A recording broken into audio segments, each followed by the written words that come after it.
మహాదేవ శ్రీమాత్రే నమః. Welcome to our channel.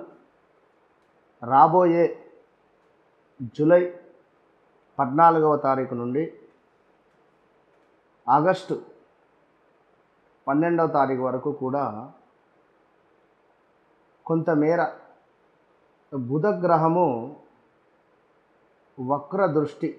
వక్రించబోతూ ఉన్నది. ఈ సూర్యునితో కలిసి ఉన్నటువంటి బుధ వక్రగ్రహ దృష్టి వల్ల మరి ఎలాంటి ఇబ్బందులు కానీ ఎలాంటి శుభ సూచకాలు కానీ ఉన్నవి అనేటువంటివి మనం ఈ వీడియోలో తెలుసుకుందాం. బుధుడు అంటే ముందుగా ప్రియంగా మాట్లాడడం కానీ, చక్కటి పాట కానీ, అదేవిధంగా సంధి కుదుర్చడం కానీ, అంటే ఒక నలుగురితో ఏ విధంగా మనం మాట్లాడాలి, ఏ విధంగా మెదలాలి అనేటువంటి సందర్భాలు బుధుని వల్ల వస్తుంది. బుధ అరిష్టేతు సంప్రాప్తే బుధ పూజాంచ కారయేత్ బుధ ధ్యానం ప్రవక్ష్యామి బుద్ధి పీడోపశాంతయే. అంటే చక్కటి పిల్లవాడు, అబ్బా ఎంతటి బుద్ధివంతుడు అనేటువంటి మాట కానీ, ఇలాంటి మంచి మాటలు ఆ యొక్క బుధుని జాతకరీత్యా ఉండేటువంటి స్థానాన్ని బట్టి మనకు వస్తుంది. అదేవిధంగా పేపర్ రిలేటెడ్ డాక్యుమెంట్స్, మరొక విషయము గ్రీన్ కార్డు కానీ, అదేవిధంగా హాస్పిటల్ రిలేటెడ్ కానీ, మెడిసిన్ రిలేటెడ్ కానీ, ఇంకను మేనరికం వివాహాలు కానీ, లేదా మనకు బావమరదలకు సంబంధించి కానీ, మరదళ్ళు కానీ, ఇంకను చక్కటి సాహిత్యం కానీ, గానము కానీ, ఇలా ఎన్నెన్నో కూడా ఈ యొక్క బుధగ్రహం వల్ల మనకు వస్తుంది. అదేవిధంగా కొంతమేర అన్నదమ్ములకు, అక్క చెల్లెళ్ళకు, వీళ్ళ మధ్యలో ప్రేమానురాగాలు కానీ, రిలేషన్షిప్లో బ్రేకప్స్ కానీ, బంధువులతో గొడవలు కానీ, ఇలాంటి చాలా విషయాలకు సంబంధించి బుధగ్రహము మనకు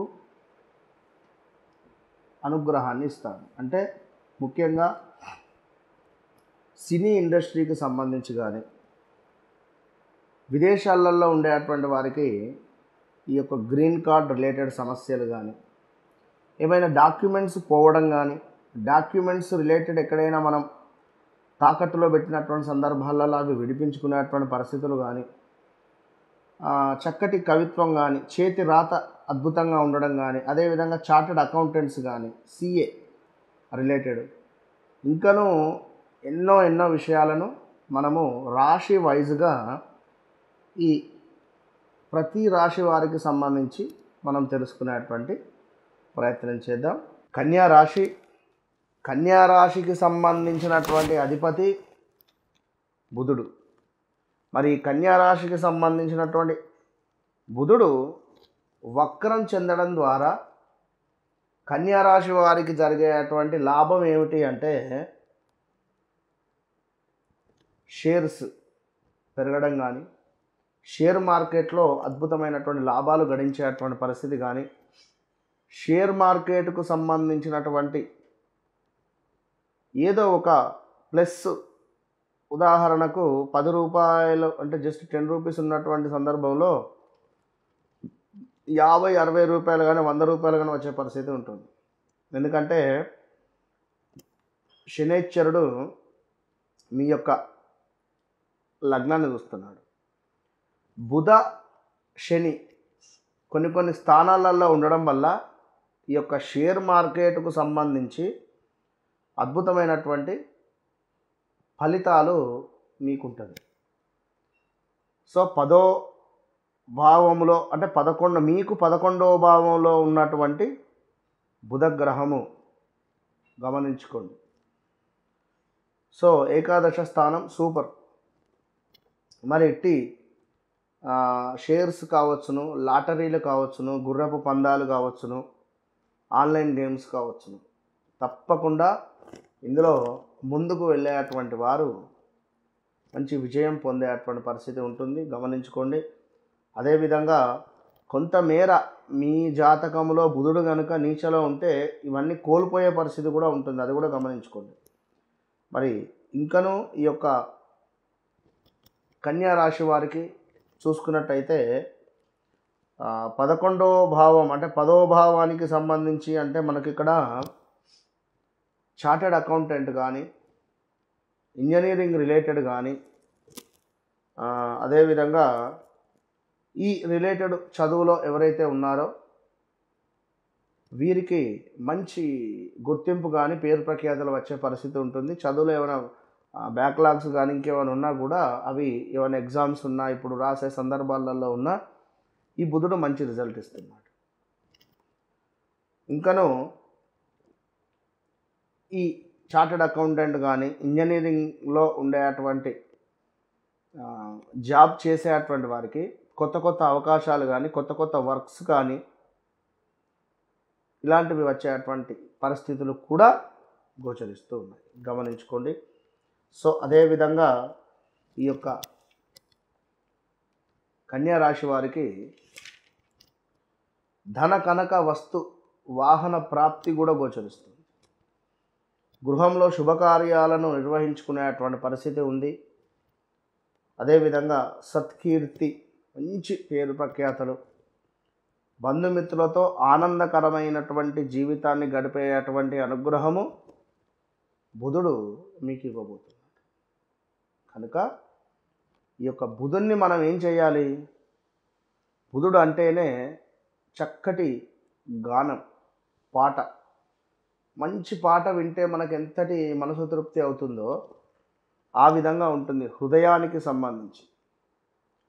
సో తప్పకుండా కన్యా రాశి వారు సింగర్స్ కావచ్చును, సింగింగ్ రిలేటెడ్ కావచ్చును, పాటలకు సంబంధించి అటువంటి వారికి ఈ రాబోయే జూలై 15 నుండి ఆగస్టు 15 లోపు ఏదో ఒక అద్భుతమైనటువంటి రిజల్ట్ వస్తుంది. చూడండి, పా అక్షరంతో ఎవరైతే సింగర్స్ ఉన్నారో ఈ పా అక్షరంతో ఉండేటువంటి వారికి కానీ, అదేవిధంగా మనకు మా అక్షరంతో ఉండేటువంటి వారికి కానీ ఎక్సలెంట్గా కన్యా రాశి వారికి సింగర్స్కు గొప్ప పేరు ప్రఖ్యాతలు వస్తున్నాయి. ఈ రాబోయే రోజులలో మీకు ఒక అద్భుతమైనటువంటి పాట పాడేటువంటి ఇప్పుడు మన మంగ్లీ గారు ఉన్నారు ఉదాహరణకు, వారి యొక్క గానము వారి యొక్క పాట ఎంతో అద్భుతం. కనుక ఆ విధంగా పేరు ప్రఖ్యాతల వైపుగా కూడా వెళ్ళేటువంటి పరిస్థితి ఉంటుంది అనేటువంటి విషయాన్ని గమనించుకోండి. మనం ఏం చేయాలి మరి అప్పుడు అంటే ప్రతి బుధవారము కూడా తప్పకుండా వెంకటేశ్వర స్వామిని దర్శించాలి. ప్రతి బుధవారం కూడా చక్కటి గానాన్ని, చక్కటి పాటను, అన్నమయ్య కీర్తనలు కానీ లేదా ఈ యొక్క ఈశ్వరునికి సంబంధించినటువంటి పాటలు కానీ లేదా అమ్మవారి యొక్క పాటలు కానీ పాడడం వల్ల మీరు ఒక్కరే కూర్చొని హ్యాపీగా ఒక రూమ్లో కానీ ఒక ఎవరు లేని ప్రదేశానికి కానీ వెళ్ళి లేదా ఏదైనా దేవాలయంలో కూర్చొని అయినా కూడా స్వామికి సమర్పించండి. గ్రీన్ కార్డు రిలేటెడ్ కానీ డాక్యుమెంట్స్ ఏమైనా మిస్ అయిపోయాయి అనుకున్నా కూడా తిరిగి పొందే పరిస్థితులు కానీ ఇలాంటివి గోచరిస్తున్నాయి. All the best.